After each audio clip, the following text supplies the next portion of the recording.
बगलामुखी नमः। इस बीज मंत्र से पूजा पाने वाली माता बगलामुखी के श्री चरणों में अपना संपूर्ण ध्यान केंद्रित करते हुए मैं माधुमिता आप सबका हार्दिक स्वागत करती हूँ। दोस्तों, हम आज जिन महाविद्या के बारे में बातें करने जा रहे हैं वो अत्यंत ही प्रभावशाली है। माना जाता है तंत्र शास्त्र में माता बगलामुखी सबसे अधिक प्रभाव देती हैं, सबसे अधिक क्षमताशाली हैं।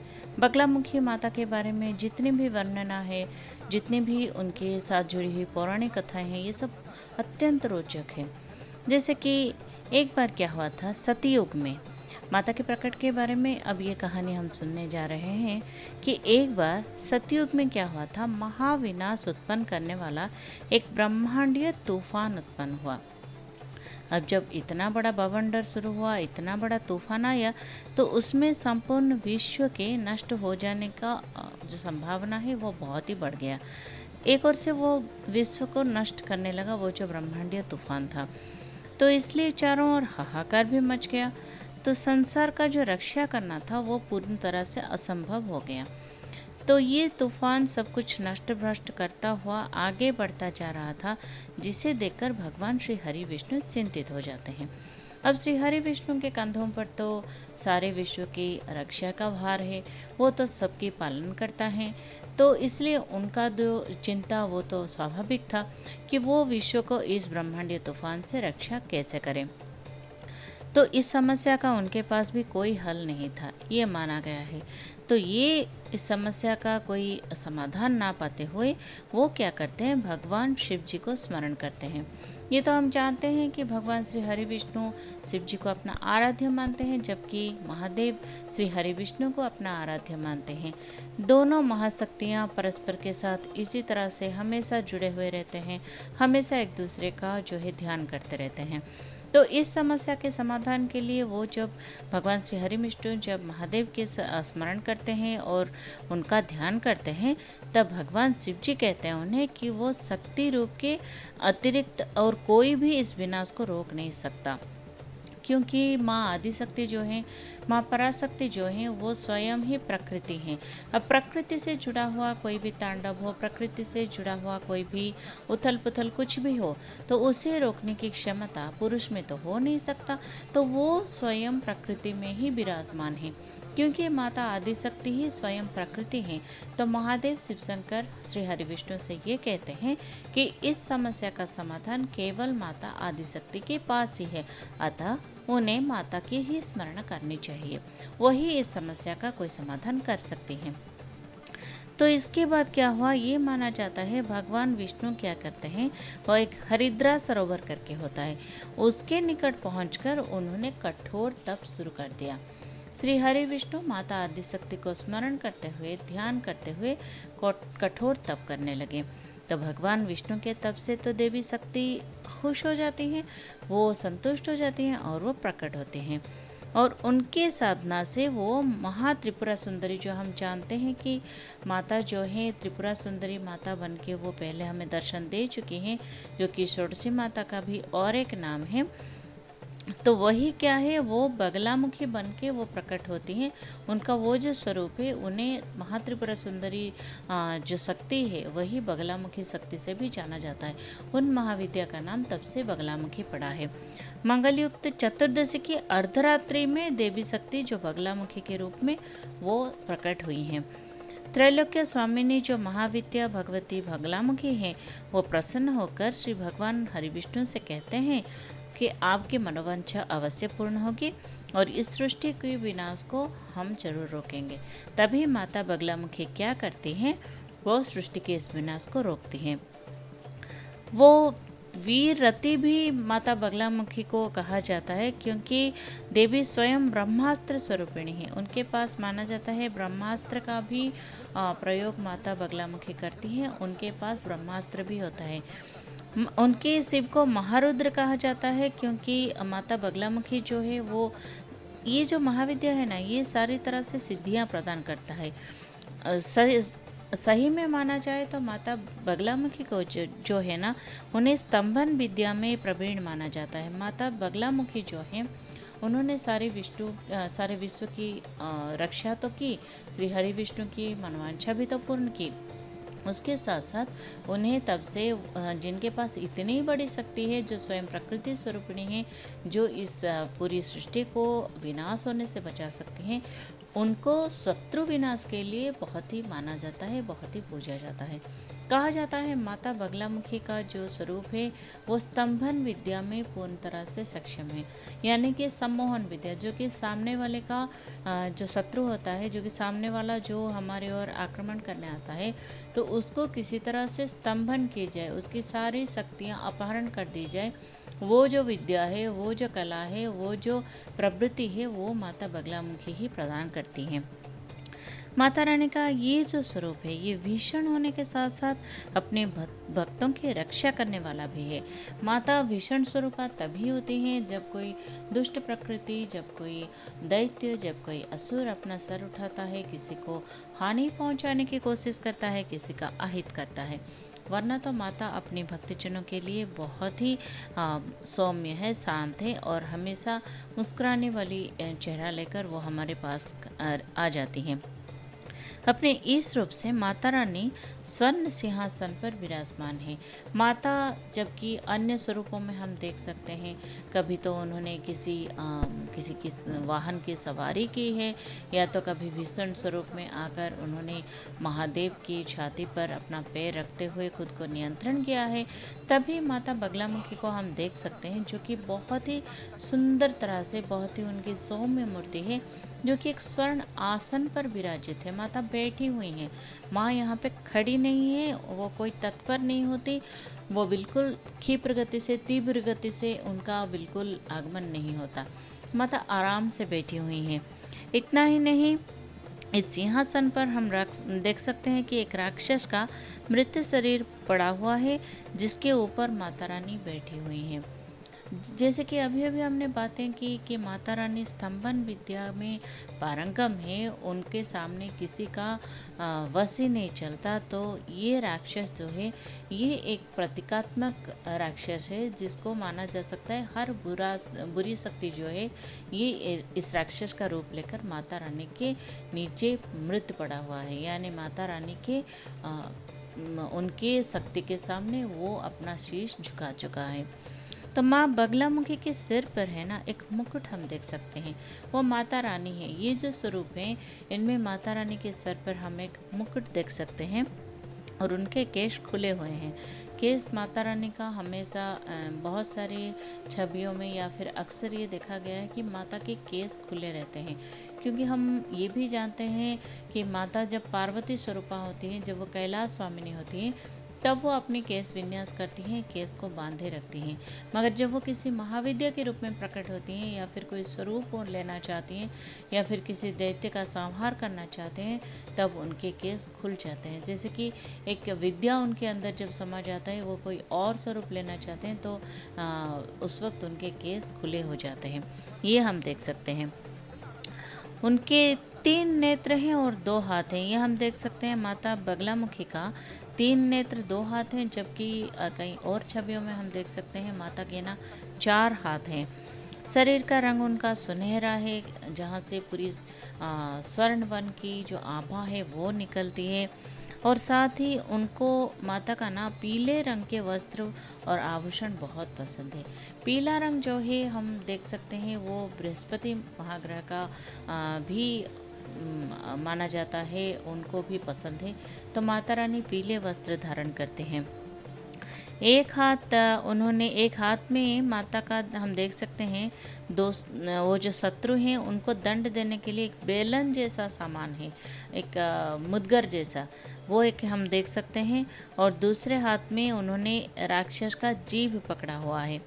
जीभ वो इसलिए पकड़ते हैं, जब आप माता रानी का वो और एक जो मंत्र है वो जब कीलक लगाते हैं, हम जो उनका स्तंभन करने के लिए आवाहन करते हैं, तब हम कहते हैं कि जो शत्रु है उसके सारे बुद्धि को आप नष्ट कर दें, और उसकी जो विचारधारा है उसको स्तंभीभूत कर दें, स्तंभन कर दें, और उसकी जो जीह्वा है उसे पकड़कर माता रानी, ऐसा कहा जाता है हमारा जो जीह्वा है ना, वही हमारी सबसे बड़ी ताकत है।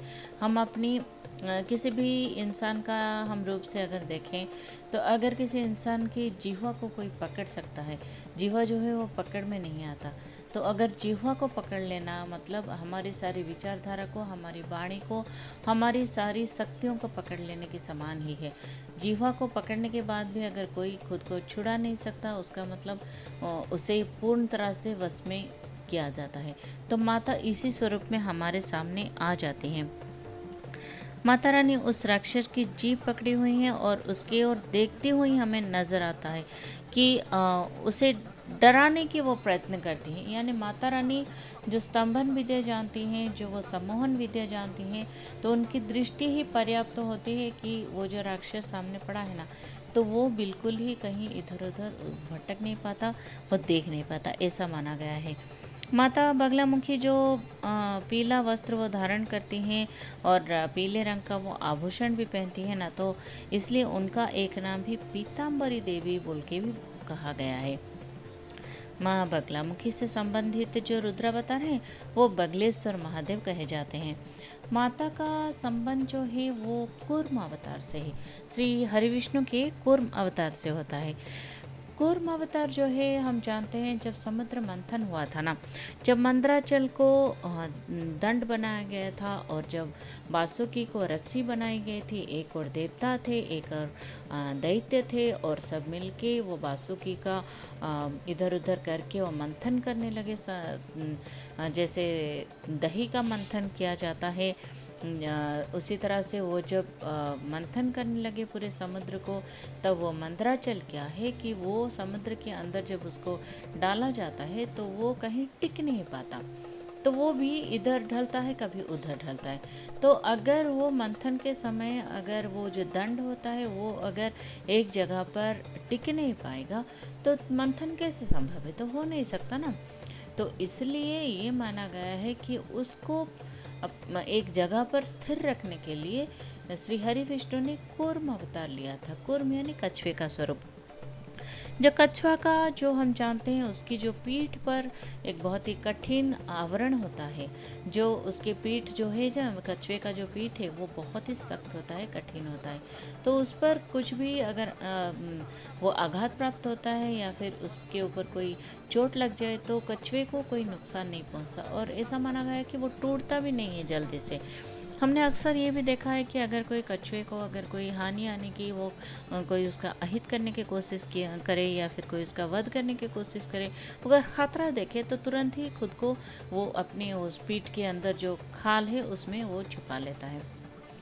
वो खाल इतनी मजबूत है कि अगर कछुआ ज़ोर ज़ोर से अगर कहीं से गिर जाए या फिर वो चला जाए कहीं पर, उसे कोई फेंक भी दे तो भी कछुए को कोई नुकसान नहीं पहुंचती, तो इतना सख्त होता है वो।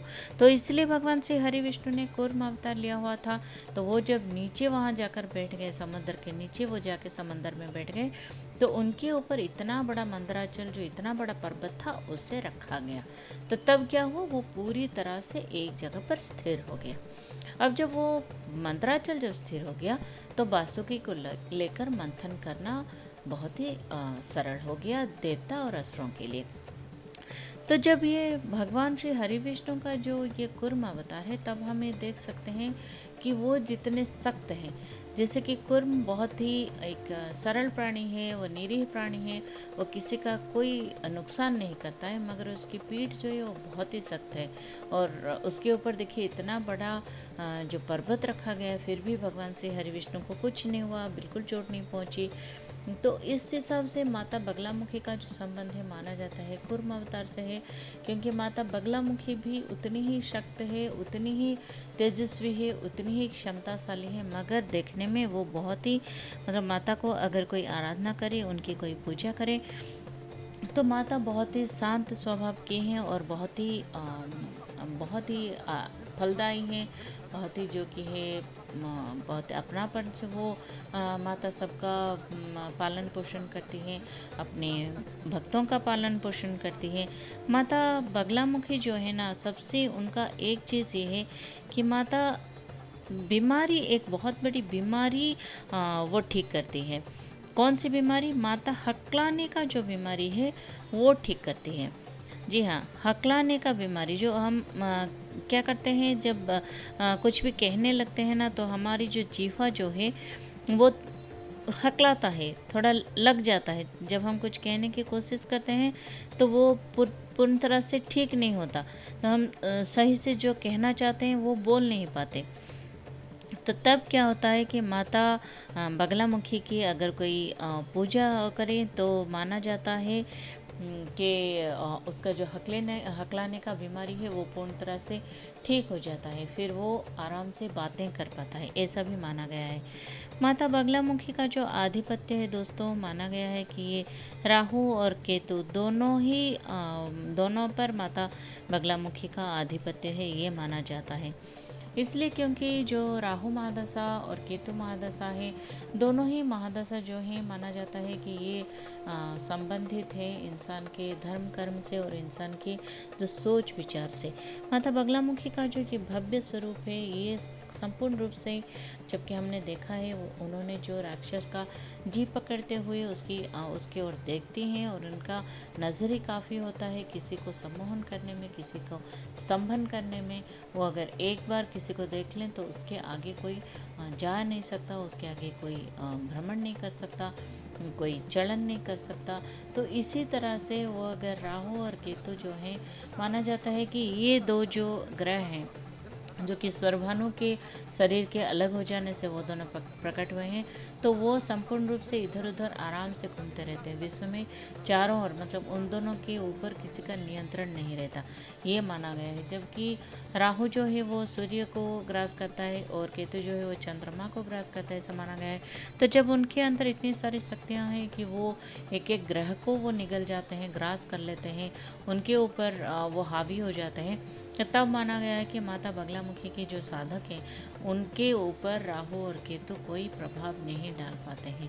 राहु केतु तो क्या, बाकी भी जो नवग्रह हैं और ग्रह दशाएं हैं, जो महादशाएं हैं, अंतरदशाएं हैं, माना जाता है माता बगलामुखी की पूजा करने से वो सारे कुछ नष्ट हो जाते हैं। क्योंकि माता क्या है, सामने वाले को पूरी तरह से स्तंभन कर देते हैं। स्तंभन यानी वो पूर्ण तरह से हाथ पैर उनके जो है ना जकड़ जाते हैं। जैसे कि हमें जब लकवा मार जाता है तो हम जैसे बिल्कुल हिल नहीं पाते हैं ना, बिल्कुल वही दशा हो जाती है शत्रु की।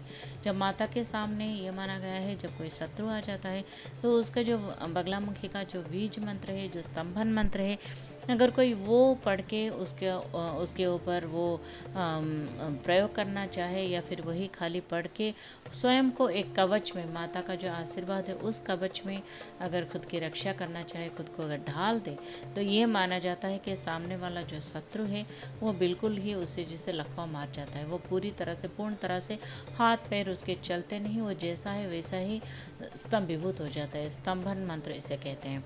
तो माता बगलामुखी इतनी प्रभावशाली है कि सामने वाले को बिल्कुल ही स्थिर कर देते हैं, अचल अवस्था में उसको ला देती हैं। तो दोस्तों माता बगलामुखी जो हैं हम देख सकते हैं वो बिल्कुल ही शांत सौम्य रहती हैं, मगर इतनी प्रभावशाली हैं। माता को देखने से मन में भय भाव बिल्कुल जागृत नहीं होता। और क्योंकि हम जानते हैं कि माता बगलामुखी जिन्होंने इस पूरी ब्रह्मांड की रक्षा की है, इस तूफान से जब श्री हरि विष्णु ने उनकी तपस्या की है तो वो स्वयं ही आदिशक्ति हैं, पराशक्ति हैं। जब उन्होंने खुद को प्रकट किया हुआ है, प्रकृति स्वरूपिणी है, तो माता बगलामुखी प्रकृति के हर एक स्वरूप में विद्यमान है। ज़रूरत है तो सिर्फ माता को एक बार याद करने की है, ज़रूरत है तो माता का मंत्र जो है उसे एक बार पढ़ने की है, और माता का जो स्तंभन मंत्र है उसे थोड़ा एक बार जानने की है। और नहीं तो माता का और कुछ भी ज़रूरी नहीं होता। वैसे हम जानते हैं कि माता के पूजन में हम जितनी भी कुछ भी करें तो बिल्कुल ही माता सब कुछ ग्रहण कर लेती हैं। माता की पूजा का सिर्फ एक ही सबसे ज़रूरी वस्तु होता है, वो है अपने अंदर से निकली हुई श्रद्धा और माता के प्रति अखंड विश्वास।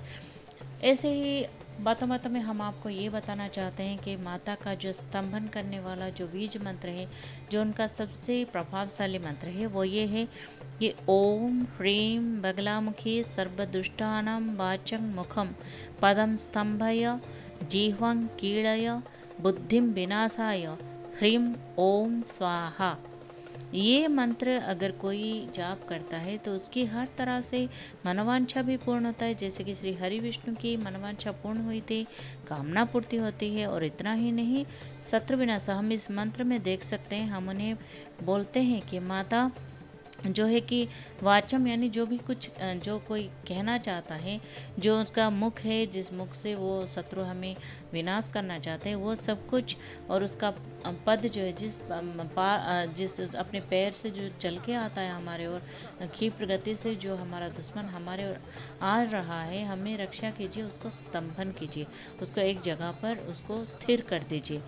और उसका जो जीवा है उसको पूर्ण तरह से अपनी वश में कर दीजिए। और उसका जो बुद्धि है, जिस बुद्धि से, जिस दुष्प्रवृत्ति से, जिस नीच बुद्धि से वो हमें नुकसान पहुंचाने की कोशिश कर रहा है, उसकी उस बुद्धि को भी विनाश कर दीजिए। और माता बगलामुखी वही करते हैं।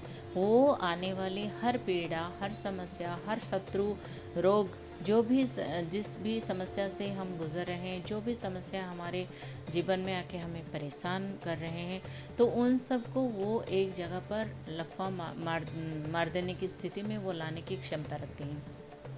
माता बगलामुखी की आराधना कीजिए और अपने शत्रु को, अपने और आने वाली हर समस्या को, अपने और आने वाले हर जो व्याधि है या फिर जो भी आपका जाना अनजाना कोई भी परेशानियां हैं, वो सब कुछ माता को समर्पित कर दीजिए कि माँ हमारी रक्षा कीजिए, हमारे और आने वाली हर परेशानियों को वहीं पे एक तरह से स्थिर कर दीजिए, वो हमारे और ना आ पाए, आगे ना बढ़ पाए। तो फिर देखिए माता रानी क्या क्या करती हैं।